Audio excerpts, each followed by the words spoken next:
నమస్తే, welcome to 1 news channel. నేను Gautami.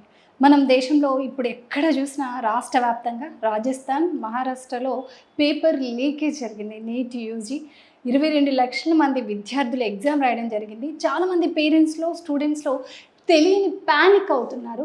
NTA ఈ ఎగ్జామ్ రద్దు చేయడం, మళ్ళీ ఎగ్జామ్ ఉంటుంది అనడం చాలామంది పేరెంట్స్లో కూడా ఆందోళన కలిగిస్తుంది.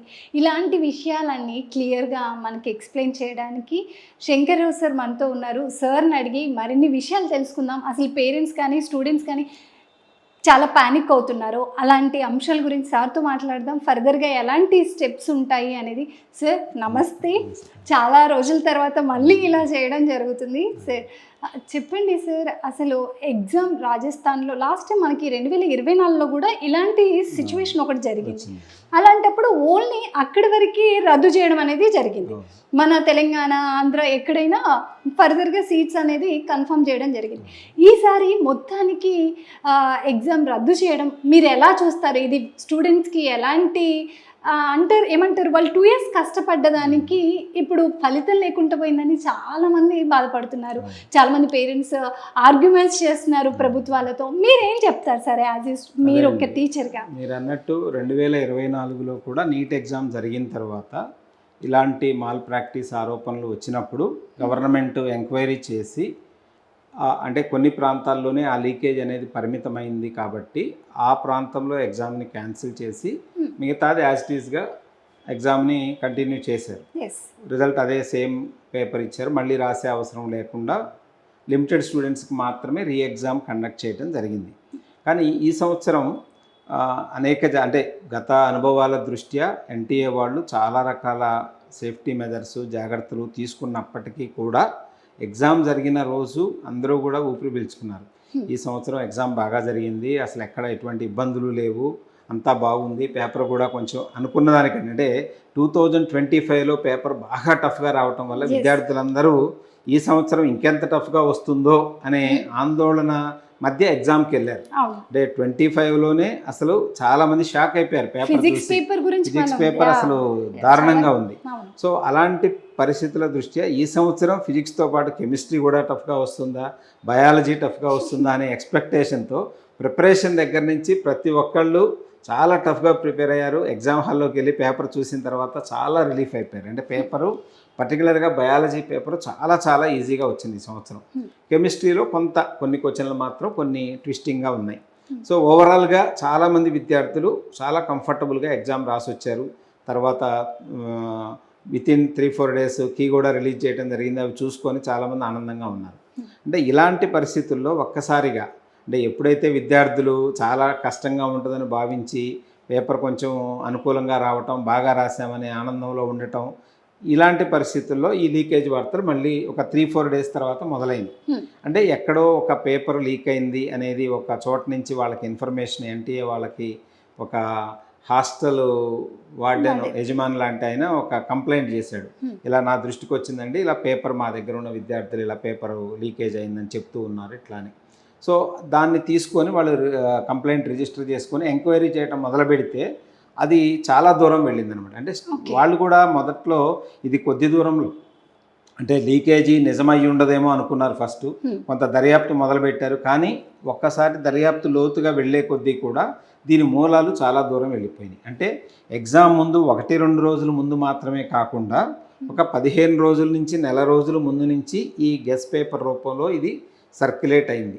అంటే ఇప్పుడు వాళ్ళ విచారణలో తెలియదు ఏంటంటే నాసిక్లో ఈ పేపర్ ప్రింట్ అయింది, మహారాష్ట్రలో నాసిక్లో ప్రింటింగ్ ప్రెస్లో, అక్కడ నుంచి లీక్ అయింది. అక్కడ నుంచి ఒకళ్ళకి వెళ్ళి అక్కడి నుంచి వాళ్ళ దగ్గర నుంచి అలా సర్క్యులేట్ అయిపోయి ఎగ్జామ్కి 2-3 రోజుల ముందు వాట్సాప్లో కూడా సర్క్యులేట్ అయింది. అంటే దీని పరిధి చాలా రాష్ట్రాలకు వ్యాప్తి చెందింది. మహారాష్ట్ర, రాజస్థాన్, యూపీ, ఉత్తరాఖండ్, అలా కేరళ అంటున్నారు, జమ్మూ కాశ్మీర్ అంటున్నారు. అంటే ఎంతవరకు వెళ్ళిందనేది తెలియదు. ఇప్పుడు టెక్నాలజీ ఏముందండి, ఒక్క నిమిషంలో ప్రపంచం అంతా వ్యాప్తి చెందుతుంది. కాబట్టి అంటే మనకు తెలిసి కొంతమేరకు పరిధి విస్తరించింది అనుకుంటున్నాం, కానీ తెలియకుండా ఇంకా చాలా దూరం వెళ్ళి ఉండొచ్చు. కాబట్టి ఇదే మనం కంటిన్యూ చేస్తే చాలామంది విద్యార్థులు ఎవరైతే జెన్యూన్గా ప్రిపేర్ అయ్యి కష్టపడి ఇటువంటి లీకేజీకి ఎటువంటి ఇన్వాల్వ్మెంట్ లేకుండా సొంతంగా రాసి మార్కులు తెచ్చుకున్న విద్యార్థులందరూ కూడా నష్టపోతారు. కాబట్టి వాళ్ళ దర్యాప్తులో చాలా ఎక్కువ దూరం వెళ్ళింది, ఎక్కువ మందికి ఇది వ్యాప్తి చెందింది అని నిర్ధారించుకున్న తర్వాత మాత్రమే గవర్నమెంట్ని సంప్రదించి ఈ క్యాన్సిలేషన్ నిర్ణయం అనేది తీసుకున్నారు. నిజంగా క్యాన్సిలేషన్ అనేది చాలామంది విద్యార్థులకి, తల్లిదండ్రులకి నిజంగా ఒక షాక్ లాంటిదేనండి. ఎందుకంటే మీరు అన్నట్టు 2 సంవత్సరాలు కష్టపడి చాలా స్ట్రెస్ ఫీల్ అయ్యి చాలా రకాల ఇబ్బందులు పడి చదువుకొని, కొంతమంది ఫైనాన్షియల్గా వైబిలిటీ లేకపోయినా కూడా ఎక్కడో ఒక చోట అప్పు చేసి చదువుకున్న పిల్లలు ఉంటారు. చాలా రకాల ఇబ్బందులతో తల్లిదండ్రులు చాలా కష్టాలు పడి పిల్లల్ని చదివించిన తల్లిదండ్రులు ఉంటారు. కాబట్టి వాళ్ళందరూ కూడా చాలా ఇబ్బంది అనేది పడుతున్నారు, ఆవేదన చెందుతున్నారు, ఆందోళన చేస్తున్నారు. కాకపోతే ఇప్పుడు మనం ఈ పరిస్థితుల్లో మనం తల్లిదండ్రులకి, విద్యార్థులకి మనం చెప్పాల్సింది ఒకటేనండి, నీట్ పరీక్ష క్యాన్సిల్ అయిపోయింది, రద్దు చేశారు. కాబట్టి ఇక తప్పదు. మనం ఎన్ని రకాల ఆందోళన చేసినా, ఎంత బాధపడినా మళ్ళా పరీక్ష రాయాల్సిందే. అంటే మొన్న రాసిన పరీక్షకి విలువ లేదు, ఆ మార్కులు వ్యాలిడ్ కాదు. మళ్ళీ పరీక్ష నిర్వహిస్తారు, ఆ పరీక్షకి కంపల్సరీగా అటెండ్ అవ్వాలి. ఎందుకంటే మరి 2 సంవత్సరాలు చదివి ఈ పరీక్ష కోసం చూస్తూ డాక్టర్ అవ్వాలనే కోరికతో ఉన్న విద్యార్థులు తప్పనిసరిగా మళ్ళీ రాయాలి. ఎందుకంటే సీట్ రావాలంటే ఆ పరీక్ష బేస్ మీదగానే సీట్ అలాట్మెంట్ అనేది జరుగుద్ది. పాత పరీక్ష మార్కులు అనేది కన్సిడర్ చేయరు. కాబట్టి తప్పనిసరిగా ప్రతి ఒక్క విద్యార్థి తల్లిదండ్రి ఎంత ఆవేదన ఉన్నా, ఎంత బాధ ఉన్నా తప్పనిసరిగా దాని నుంచి బయటపడి మళ్ళా పరీక్షకి సన్నద్ధమైతే అవ్వాలండి. కొంచెం దాని మానసిక ధైర్యం తెచ్చుకోవాలి అందరూ కూడా. అంటే మా కాలేజీ తరపున మేము కూడా విద్యార్థులకి అదే చెప్తున్నాం. జరిగిన విషయం అయితే డెఫినెట్గా మనం అందరం కూడా వర్రీ అవ్వాల్సిన విషయమే. రద్దు అవ్వటం, ఎగ్జామ్ మళ్ళీ రాయటం అనేది అంత ఈజీ కాదు. అంటే అందరూ చెప్పటం ఏముంది మళ్ళీ రాయొచ్చు కదా అంటారు, ఎగ్జామే కదా ప్రిపేర్ అయిందే మళ్ళీ రాయొచ్చు అంటారు. కానీ ఒక విద్యార్థి మానసిక స్థితి అనేది మాత్రం ఎవరు అంచనా వేయట్లా. అది ఈజీగా తీసుకుంటున్నారు కానీ అది అంత ఈజీగా సులభమైన విషయం కాదండి. ఎందుకంటే అయిపోయింది అని వదిలేసిన ఒక ఆనందంలో ఉన్న విద్యార్థిని మళ్ళా కాదు నువ్వు రాసింది వ్యాలిడ్ కాదు మళ్ళీ రాయాలి అంటే వాళ్ళ అంటే ఒక 16-17 సంవత్సరాల విద్యార్థి మానసిక స్థితి డెఫినెట్గా చాలా ఒక అంత పెద్దవాళ్ళ తీసుకున్నంత ఈజీగా పిల్లలు తీసుకోలేరు. కాబట్టి తప్పనిసరిగా మనం అందరం కూడా పిల్లల్ని సపోర్ట్ చేయాలి, వాళ్ళకి మానసిక ధైర్యాన్ని ఇవ్వాలి, మోటివేషన్ ఎంకరేజ్మెంట్ చేసి మళ్ళీ ప్రిపరేషన్ మొదలుపెట్టి. ఎందుకంటే ఇంకా షెడ్యూల్ అనేది అనౌన్స్ చేయలేదు. నిన్న ఎన్టీఏ డైరెక్టర్ చెప్పిన దాని ప్రకారం 1 వీక్ లోపు షెడ్యూల్ ప్రకటించడం జరుగుతుంది. అది కూడా వీలైనంత తొందరగా మనం ఎగ్జామ్ని కండక్ట్ చేస్తామని ఆయన చెప్పారు. అంటే ఎక్కువ గ్యాప్ తీసుకోకుండా, ఎందుకంటే మళ్ళీ మనకి అడ్మిషన్స్ ప్రక్రియ డిలే అవ్వకుండా. ఎందుకంటే రిజల్ట్ వచ్చిన తర్వాత మళ్ళా కౌన్సిలింగ్ ప్రొసీజర్ అనేది ఉంటుంది. ఆల్ ఇండియా కౌన్సిలింగ్ జరగాలి, స్టేట్ కౌన్సిలింగ్ జరగాలి. అది అయిపోయిన తర్వాత ఇప్పుడు ఎంసెట్ రాసేసారు ఆల్రెడీ విద్యార్థులు. తెలంగాణలో అయితే ఆల్రెడీ ఎంసెట్ ఎగ్జామ్ అయిపోయింది. అంటే అగ్రికల్చరల్, నర్సింగ్, బిఎస్సి ఇట్లాంటి వాటి కోసం చేశారు. సో ఆ కౌన్సిలింగ్ జరగాలంటే ముందు నీట్ కౌన్సిలింగ్ అయిపోవాలి. ఇది అయిపోయిన తర్వాత pharma B pharma, D pharma ఇలాంటి కోర్సులకి కౌన్సిలింగ్ తర్వాత జరగాలి. అంటే ఈ ఏదైతే ఆ కోర్సుల్లో చేరాలనే విద్యార్థులు ఉన్నారో వాళ్ళందరూ ఈ ప్రక్రియ అయిపోయేంత వరకు వేచి చూడాలి. అంటే వాళ్ళకి టైం అయిపోతుంది, అకాడమిక్ ఇయర్ లాస్ అయిపోయే అవకాశం కూడా ఉంది. కాబట్టి దాన్ని దృష్టిలో పెట్టుకొని ఎన్టీఏ వాళ్ళు నిన్న చెప్పిన వివరాల ప్రకారం వీలైనంత తొందరగా పరీక్షను నిర్వహిస్తాము. ఆ తర్వాత కూడా ఫలితాలను వీలైనంత తొందరగా అనౌన్స్ చేసి అడ్మిషన్ ప్రొసీజర్ కూడా డిలే చేయకుండా అకాడమిక్ ఇయర్ బిగినింగ్ లోపు, అంటే జనరల్గా సెప్టెంబర్ 1కి క్లాసులు స్టార్ట్ అవ్వాలనేది సుప్రీంకోర్టు ఇన్స్ట్రక్షన్స్. సో దాని ప్రకారం అకాడమిక్ ఇయర్ డిలే అవ్వకుండా వీలైనంత తొందరగా ప్రొసీజర్ పూర్తి చేస్తాము అని చెప్తున్నారండి. కానీ వాస్తవంలోకి వచ్చేసరికి ఏదో ఒక కారణం వల్ల ప్రతి సంవత్సరం డిలే అవుతూనే ఉన్నాయి. అంటే ఏదో ఒక కోర్టు కేసు ఉంటామో, లేకపోతే ఎక్కడో ఒక చోట ఏదో ఒక ఇబ్బంది ఉంటామో, అది వచ్చేదాకా ఈ ప్రక్రియను ఆపేయటం జరుగుతూ ఉంది. కానీ ఈ సంవత్సరం మరి ఇలాంటి పరిస్థితుల మధ్య మరి ఎలా ఉంటుందనేది మనం అందరం కూడా మంచినే ఆశిద్దాం. తొందరగా జరిగి తొందరగా కౌన్సిలింగ్ స్టార్ట్ అవుతుంది అనేది మనం బెటర్గా హోప్ చేద్దాం. సార్ లాస్ట్ ఇయర్ కూడా ఇలాంటి సిచ్యువేషన్స్ మనం చూసాం. ఏంటి లాస్ట్ టైం కౌన్సిలింగ్ కూడా చాలా మంది పేరెంట్స్ ఎంత కంగారు పడ్డారు అంటే 2 years వాళ్ళు ఎగ్జామ్ రాసి దాని తర్వాత రిజల్ట్ ఎప్పుడు కౌన్సిలింగ్ అవుతుంది, ఎప్పుడు ఎంతోమంది డాక్టర్స్ అవుదామా లేకపోతే అనదర్ ఫీల్డ్కి వెళ్దామా దాన్ని బట్టి వాళ్ళు చూస్ చేసుకునే కూడా మనం చాలా చేసాము. అంతేగా సార్, మీరు యాక్సెప్ట్ చేస్తారా ఎన్టీఏ ఈ ఎగ్జామ్స్ అన్ని చోట్ల రద్దు చేయడం అనేది? మీరు యాక్సెప్ట్ చేస్తారా? యాజ్ ఏ టీచర్గా మీరేం చెప్తారు అసలు? అంటే ఇప్పుడు ఎన్టీఏ ఎగ్జామ్ రద్దు చేయటాన్ని ఎవరూ స్వాగతించరండి, మేము కూడా యాక్సెప్ట్ చెయ్యము. కాకపోతే ఈ లీకేజ్ అనేది పెద్ద మొత్తంలో జరిగినప్పుడు రద్దు చేయకపోతే మెరిట్ విద్యార్థులు, సీటు ఆశించే విద్యార్థులు నష్టపోతారు. ఇప్పుడు ఎవరైతే ఆ పేపర్ లీకేజీ అయిన దాన్ని చూసి పరీక్ష రాశారో వాళ్ళందరికీ ఎక్కువ మార్కులు వస్తాయి. అంటే మెరిట్కి డెఫినెట్గా అన్యాయం జరుగుతుంది రద్దు చేయకపోతే. అంటే రద్దు చేయటం అనే నిర్ణయం స్వాగతించేది కాదు, కానీ ఇప్పుడున్న పరిస్థితుల్లో తప్పదు. ఎందుకంటే రద్దు చేయకపోతే స్టూడెంట్కి అన్యాయం జరుగుద్ది, అప్పుడైనా బాధపడాలి. సో ఇప్పుడు రద్దు చేసిన తర్వాత మళ్ళీ అందరూ రాసి, అంటే మళ్ళా ఎగ్జామ్ నిర్వహించేటప్పుడైనా జాగ్రత్తలు తీసుకొని మళ్ళీ ఇలాంటివి పునరావృతం అవ్వకుండా టైట్ సెక్యూరిటీ మధ్యలో దాన్ని కండక్ట్ చేస్తే అందరికీ కూడా ఒక నమ్మకం అనేది ఏర్పడుతుంది. అంటే ఇది రిపీటెడ్గా జరుగుతూ వస్తుంది. అంటే పర్టికులర్గా నీట్ ఒక్కటే ఇప్పుడు మనకు ఆఫ్లైన్లో జరుగుతుంది. ఇప్పుడు జేఈ మెయిన్ కానివ్వండి, ఎఫ్సెట్ కానివ్వండి, జేఈ అడ్వాన్స్ కానివ్వండి, అన్ని పరీక్షలు బిట్సాట్ కానివ్వండి అన్నీ ఆన్లైన్ అయిపోయినాయి. సో వాటిల్లో ఎటువంటి ఇబ్బంది రావట్లేదు. ఫలితాల ప్రకటనలో కానీ, కౌన్సిలింగ్ ప్రొసీజర్లో కానీ ఏ విధమైన జాప్యం లేకుండా సాఫీగా ఇంజనీరింగ్ అడ్మిషన్ల ప్రక్రియ ఎవ్రీ ఇయర్ జరిగిపోతూ ఉంది. ఒక నీట్కి వచ్చేసరికి ప్రతి సంవత్సరం ఏదో ఒక అడ్డంకి, అంటే ఏదో ఒక కారణం, పేపర్ లీకేజ్ అవ్వచ్చు, ఇంకా వేరే అదర్ కారణాలు అవ్వచ్చు, కోర్టు కేసులు అవ్వచ్చు, రకరకాల కారణాలతో ఫలితాలు ఆలస్యం అవుతున్నాయి, కౌన్సిలింగ్ ప్రక్రియ ఆలస్యం అవుతుంది, అడ్మిషన్స్ లేట్ అవుతున్నాయి, క్లాసులు స్టార్ట్ అవ్వడం కూడా లేట్ అవుతుంది. అంటే అకాడమిక్ ఇయర్ అనేది డిలే అయిపోవటం వల్ల వాళ్ళ కెరీర్లో చాలా తేడా వచ్చేస్తుంది. అందుకని అలాంటి పరిస్థితులు లేకుండా గతంలో 2024లో ఇలాంటి లీకేజ్ జరిగినప్పుడు ప్రభుత్వం ఒక కమిటీని నియమించింది. ఆ కమిటీ సిఫార్సుల ప్రకారం నీట్ ఎగ్జామ్ను కూడా ఆన్లైన్లో నిర్వహిస్తే మేలు అనే సూచనలు చేశారు వాళ్ళు. కాకపోతే గవర్నమెంట్ ఏంటంటే నీట్ రాసే విద్యార్థుల సంఖ్య 22 నుంచి 25 లక్షల మధ్యలో ఉండటం వల్ల ఇంతమందికి ఆన్లైన్లో ఎగ్జామ్ ప్రతి స్టేట్లో కండక్ట్ చేయడానికి కావాల్సిన ఫెసిలిటీస్ ఉన్నాయా లేదా, దాన్ని ఇంప్రూవ్ చేయాలనే దాని మీద కొంత దృష్టి పెట్టారు. కానీ తర్వాత దాన్ని మళ్ళీ పాత పద్ధతిలోకే వచ్చేసారు. డెసిషన్ అనేది తీసుకోవాలి. కాకపోతే ఇప్పటి దృష్ట్యా, ఈ అనుభవాల దృష్ట్యా ఫ్యూచర్లో అయినా సరే మళ్ళీ ఇలాంటి లీకేజ్ అవకాశాలు ఎక్కడో చోట ఏదో ఒకటి అవకాశం అయితే ఉంటుందండి. అది 100% గవర్నమెంట్ కూడా జరగకుండా చూడాలి అంటే అది వాళ్ళ చేతిలో కూడా లేని విషయాలు కొన్ని ఉంటాయి. కాబట్టి ఇవన్నిటినీ ఫుల్ స్టాప్ పెట్టాలి, పిల్లలకి ఎటువంటి అన్యాయం జరగకూడదు అనుకుంటే ఆన్లైన్లోకి వెళ్ళటం అనేది ఎందుకంటే టెక్నాలజీ అనేది ఫాస్ట్గా మారిపోతుంది. ప్రపంచం మొత్తం ఇప్పుడు టెక్నాలజీలో చాలా అడ్వాన్స్డ్ చూస్తున్నాం మనం. కాబట్టి ఫెసిలిటీస్ని ఇంప్రూవ్ చేసుకోవడం గవర్నమెంట్ తలుచుకుంటే పెద్ద పని కాదండి. సో ఆన్లైన్ కండక్ట్ చేయడానికి కావాల్సిన సెంటర్స్ని డెవలప్ చేయటం, నంబర్ ఆఫ్ సెంటర్స్ ఇంక్రీజ్ చేయటం, కంప్యూటర్స్ కొన్ని ఎక్స్ట్రాగా ఇన్స్టాల్ చేయడం, ఇలాంటివి పెద్ద తలుచుకుంటే ఇంపాసిబుల్ అయితే కాదు. కాబట్టి వాళ్ళు కనీసం ఫ్యూచర్లో అయినా ఇలాంటిది రిపీట్ అవ్వకుండా ఉండాలి అంటే దీనికి తగ్గ మెజర్స్ తీసుకొని ఆన్లైన్లోకి వెళ్ళి ఎటువంటి లీకేజీలకు ఆస్కారం లేకుండా ఫ్రీ అండ్ ఫెయిర్ పద్ధతిలో ఎగ్జామ్ కండక్ట్ చేయడానికి గవర్నమెంటు డెసిషన్ తీసుకుంటే ఫ్యూచర్లో అయినా మంచిదండి. లేకపోతే అసలు ఒక వైద్య విద్య మీదే పేరెంట్స్లో, స్టూడెంట్స్లో ఒక రకమైన అపనమ్మకం అనేది ఏర్పడుతుంది. అంటే మనం ఇంత కష్టపడి చదివిన తర్వాత ఇలాంటి పరిస్థితులు వస్తే మనం అసలు ఎందుకు చదవాలా అనే ఒక నిరాశలో కూరుకుపోయే ప్రమాదం కూడా ఉంది. కాబట్టి సో దేశానికి వైద్యుల అవసరం ఎంతో ఉంది.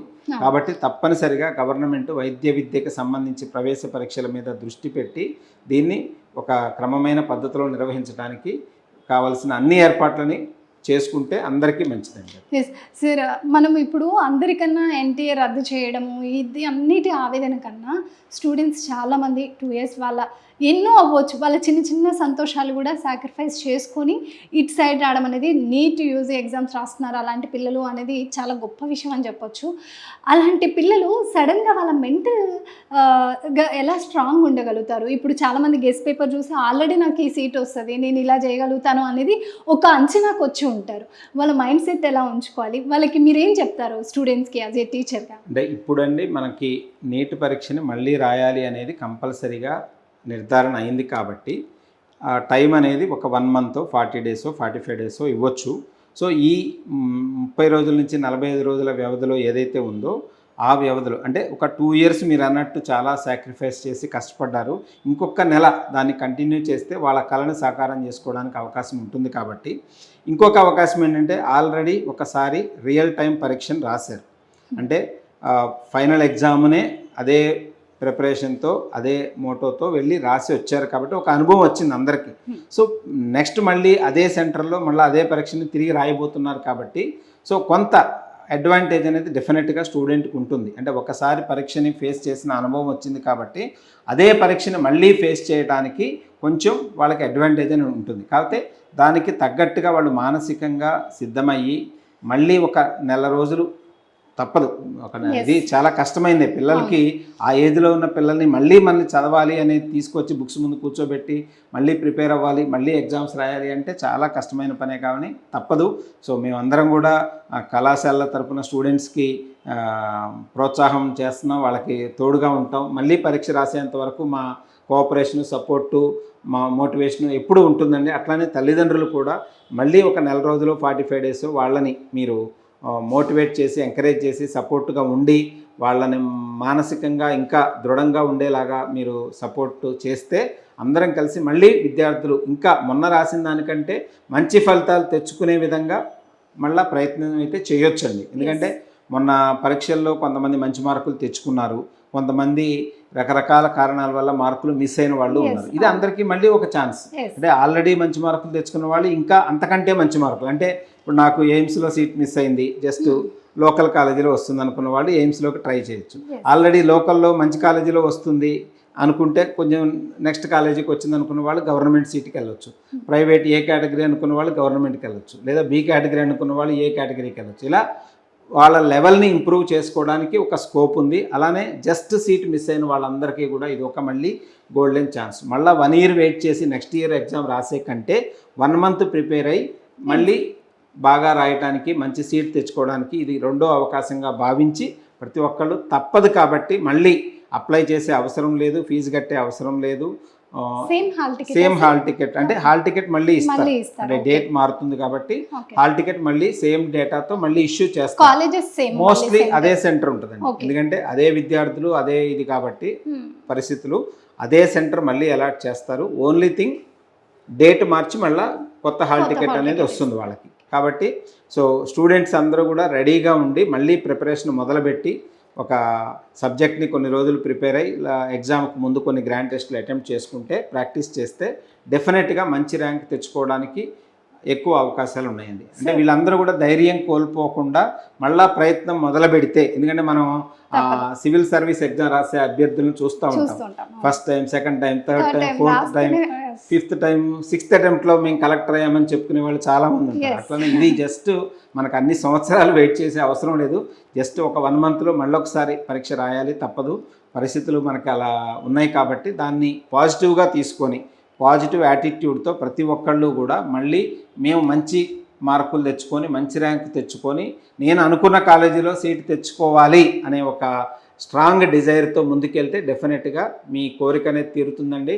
అందరూ కూడా కష్టమైన తప్పదు, రెడీ అవ్వాల్సిందే. ఎస్ సార్, దాన్ని మనం ఎవ్వరం ఆపలేం కాబట్టి డామ్ షూర్ వెళ్ళాల్సిందే సార్. అందరిలో కూడా ఇది ఒక క్వశ్చన్ సార్, అంటే ఒకసారి క్యాన్సిల్ అయిపోయింది, ఖచ్చితంగా ఎగ్జామ్ రాయాలి, ఓకే ఫైన్. 2025లో ఫిజిక్స్ గురించి చాలా మాట్లాడాం, చాలా టఫ్ వచ్చింది, మెరిట్ స్టూడెంట్స్ కూడా అటెంప్ట్ చేయలేని కూడా వచ్చాయి అనేది కూడా, అవుట్ ఆఫ్ సిలబస్ వచ్చినాయి అనేది కూడా మనం చాలా విన్నాం సార్. మరి ఇప్పుడు నెక్స్ట్ ఎగ్జామ్ ఎలా ఉండబోతుంది అనేది కూడా స్టూడెంట్స్లో తెలియని టెన్షన్ మాత్రం. అన్నీ తెలిసినప్పుడే మనం ఎగ్జామ్ హాల్కి వెళ్ళినప్పుడు తెలిసిన తప్పు చేస్తూ ఉంటారు అందరూ కిడ్స్, అది సామాన్యంగా జరుగుతుంది. అలాంటిది ఒక మిస్టేక్ జరిగి మళ్ళీ రీకనెక్ట్ జరుగుతుంది ఎగ్జామ్ అంటే. మామూలు ఎగ్జామ్స్ అంటే వేరు, యూజీ ఇలాంటి రాయాలి అంటే చాలా టఫ్తో కూడింది. మళ్ళీ పేపర్స్ ఎలా ఉండబోతాయి, ఇప్పుడు ఓకే ఈసారి అన్నీ హ్యాపీగా రాసాము, కెమిస్ట్రీ ఏదో కొంచెం టఫ్ ఉంది అన్నారు కానీ దెన్ ఫైన్ మెరిట్ స్టూడెంట్స్ రాయగలిగారు అన్నది టాపిక్ విన్నాం. కానీ నెక్స్ట్ ఎగ్జామ్ పేపర్ ఎలా ఉంటుంది అనేది మాత్రం మోస్ట్లీ అందరిలో ఉన్న టెన్షన్ సార్. స్టూడెంట్స్ అందరికీ అదొక టెన్షన్ ఉంది. మొన్న పేపరు చాలా కంఫర్టబుల్గా ఫీల్ అయ్యారు, బాగా రాసామనే దీంట్లో ఉన్నారు. కానీ నెక్స్ట్ రాబోయే పేపర్ ఎలా ఉంటుందో అనే ఒక ఆందోళన అయితే తప్పనిసరిగా ఉంటుంది మీరు అన్నట్టు. కాకపోతే లాస్ట్ ఇయర్ పేపర్ దృష్టిలో పెట్టుకొని ఈ సంవత్సరం విద్యార్థులందరూ పేపర్ కఠినంగా ఉండబోతుంది అనే ఒక రకమైన ప్రీ మైండ్ సెట్తోనే ప్రిపేర్ అయ్యారు. కాబట్టి మొన్న పేపర్ ఈజీగా వచ్చింది కాబట్టి చాలా హ్యాపీగా ఫీల్ అయ్యారు. సో రేపు కూడా మళ్ళా 99% అదే మోడల్లో పేపర్ రావడానికి అవకాశాలు ఎక్కువ ఉన్నాయండి. కొంచెం 10% వేరియేషన్, ఎలాగో పేపర్ మారినప్పుడు 100% యాజ్ ఇట్ ఈజ్ ఉండదు. ఎస్ కొంచెం కొన్ని క్వశ్చన్స్ టఫ్ ఉండొచ్చు, కొన్ని క్వశ్చన్స్ మనకి ట్రిక్కీగా ఉండొచ్చు, Trickyగా. కొన్ని క్యాలిక్యులేషన్స్ లెందీగా ఉండే క్వశ్చన్స్ రావచ్చు. కాబట్టి అంటే స్టూడెంట్స్ ఆలోచించాల్సింది ఒక్కటేనండి, పేపర్ ఎలా ఉన్నా పేపర్ స్టాండర్డ్ అందరికీ ఒకటే.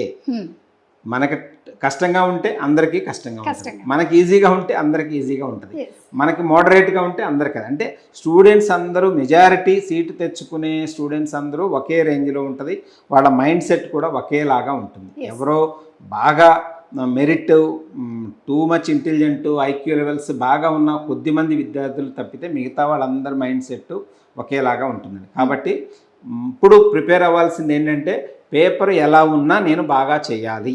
ఎందుకంటే 100% క్వశ్చన్లు కష్టంగా అయితే ఉండవు, ఏ పేపర్ అయినా మ్యాక్సిమం ఒక 20% క్వశ్చన్లు కష్టంగా ఉండే అవకాశం ఉంటుంది ఏ పేపర్ అయినా. కాకపోతే ఇక్కడ మనం ఆ 80% ఈజీగా ఉన్న క్వశ్చన్స్ని ఆర్ మోడరేట్గా ఉన్న క్వశ్చన్స్ని మనం తప్పులు లేకుండా రాయటం అనేది అలవాటు చేసుకోవాలి. అంటే ప్రతి పేపర్లో ఉంటాయండి కొన్ని ట్రిక్కీ, లెందీ, డిఫికల్ట్ క్వశ్చన్స్. ప్రతి ఎగ్జామ్లో, కాంపిటేటివ్ ఎగ్జామ్ అంటేనే తప్పదు, ఉంటాయి. మెరిట్ని డిసైడ్ చేయాలి కాబట్టి కొంత డిఫికల్టీగా ఇవ్వాలి. కాకపోతే విద్యార్థులు అంటే యావరేజ్ విద్యార్థులు, అబవ్ యావరేజ్ విద్యార్థులు చేయాల్సింది ఏంటంటే ఆ డిఫికల్ట్గా, లెందీగా, ట్రిక్కీగా ఉన్న క్వశ్చన్స్ని వదిలేసి ఈజీ అండ్ మోడరేట్గా ఉన్న వాటిని సెలెక్ట్ చేసుకొని తప్పులు లేకుండా ఆన్సర్ చేస్తే గ్యారంటీగా సీట్ వస్తుంది. చాలామంది ఏంటంటే ఆ ఒక్క క్వశ్చన్ దగ్గర, డిఫికల్ట్గా ఉన్న క్వశ్చన్ దగ్గర ఎక్కువ టైం వేస్ట్ చేసేసి ఆ టెన్షన్ అనేది మిగతా ఈజీ క్వశ్చన్లకి క్యారీ అయిపోతుంది. అంటే మనం ఈజీగా ఉన్న పార్ట్ని ముందు ఆన్సర్ చేస్తే ఫస్ట్ 1 అవర్లో ఈజీ క్వశ్చన్లన్నీ ఆన్సర్ చేశారనుకోండి, కాన్ఫిడెన్స్ లెవెల్ పెరుగుతుంది. తర్వాత కొంచెం డిఫికల్ట్గా ఉన్నాయి కూడా ఐడియా వచ్చేస్తాయి. అదే ఫస్ట్ అటెంప్ట్లో మనం డిఫికల్ట్ క్వశ్చన్స్ని ఆన్సర్ చేయడం మొదలుపెట్టామనుకోండి, ఎక్కువ టైంలో తక్కువ క్వశ్చన్లు ఆన్సర్ చేస్తే టెన్షన్ పెరుగుతుంది, ఎవరికైనా పెరుగుతుంది. ప్రతి హ్యూమన్ బీయింగ్కి ఉండే ఒక అలవాటు అది. కాబట్టి స్టూడెంట్స్ ఏంటంటే ఎగ్జామ్ రాసే విధానంలో మార్పులు చేసుకోవాలండి. ఈజీ క్వశ్చన్స్ని ముందు అటెంప్ట్ చేయాలి, తర్వాత మోడరేట్ క్వశ్చన్స్, లాస్ట్ మిగిలిన హాఫ్ అన్ అవరో లేకపోతే 45 మినిట్స్లోనో డిఫికల్ట్ అండ్ ట్రిక్కీ, లెందీ క్వశ్చన్స్ని అటెంప్ట్ చేయాలి. అంటే క్వశ్చన్ చూడంగానే మనకు ఐడియా వచ్చేస్తుంది, ఇది మనకు తెలిసిన క్వశ్చనా, దీని మీద కాన్సెప్ట్ మనకు ఐడియా ఉందా, ఫార్ములా ఐడియా ఉందా అని తెలిసిపోతుంది. అంటే మనకు ఒక ఐడియా వస్తేనే దాన్ని ఆన్సర్ చేయాలి. దాని మీద కొంత ఆలోచించి చేయాలి అనే టైం వస్తే దాన్ని టిక్ పెట్టుకొని తర్వాత చేయాలి సెకండ్ రౌండ్లో.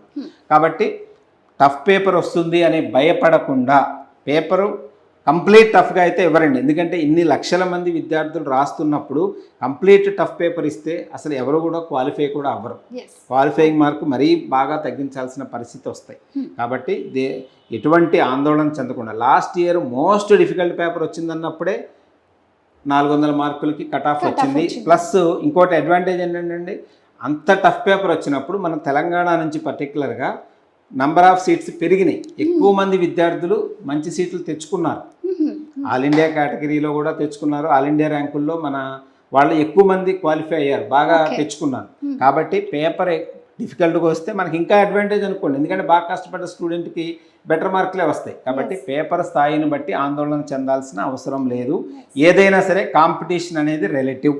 కాబట్టి మీరు బాగా చేస్తే ఇంత వేరే వాళ్ళు కూడా బాగా చేస్తారు, అందరికీ మార్కులు పెరుగుతాయి. మీకు కష్టంగా అంటే మీకు తగ్గుతాయి, పక్కన వాళ్ళకు కూడా తగ్గుతాయి. It is relative comparison.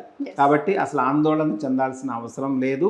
So కాన్ఫిడెన్స్తో preparation మొదలుపెట్టి ఫైనల్ ఎగ్జామ్ని అటెంప్ట్ చేయండి, తప్పకుండా మీరు సక్సెస్ అవుతారు. మొన్న నీట్ 2026 మే 3 జరిగిన ఎగ్జామ్లో మీరు ఎన్ని మార్కులను అయితే ఎక్స్పెక్ట్ చేస్తున్నారో అంతకంటే బెటర్ మార్కులు తెచ్చుకునే అవకాశం నెక్స్ట్ అటెంప్ట్లో ఉంటుంది. తప్పకుండా మిమ్మల్ని మీరు నమ్మితే డెఫినెట్గా సక్సెస్ అనేది వస్తుంది. Thank you so much sir, చాలా క్లియర్గా. ఎందుకంటే అన్నీ తెలిసిన పెద్దవాళ్ళమే కొన్ని విషయాలకి చాలా ప్యానిక్ అవుతాం. 2 ఇయర్స్ వాళ్ళ లైఫ్ మొత్తం చదువుకి అయిపోయింది అని కొంచెం ఫ్రీగా ఉన్న టైంలో ఇంకా ఇలాంటి న్యూస్ జరగడం అనేది చాలా పెద్ద కష్టం. పేరెంట్స్కి అయితే చాలా పాపం, వాళ్ళు కూడా చాలా కష్టపడుతూ ఉంటారు వాళ్ళ కోసం. Yes sir, thank you so much sir, మీ వాల్యుబుల్ టైం ఇచ్చినందుకు. చూసారు కదా 1-to-1 న్యూస్లో శంకర్రావు సార్ ఎంత క్లియర్గా ఎక్స్ప్లెయిన్ చేశారో. ఇంకా మీకు ఏమైనా పేరెంట్స్, యాజ్ ఏ పేరెంట్స్ కానీ స్టూడెంట్స్ కానీ ఏమైనా డౌట్ ఉంటే కామెంట్ రూపంలో కామెంట్ చేయండి. సార్ మనకి ఆ కామెంట్స్ చదివి మరీ రిప్లై ఇస్తారు. ఖచ్చితంగా దాని మీద ఒక వీడియో కూడా చేసి పెడతాం. Thank you so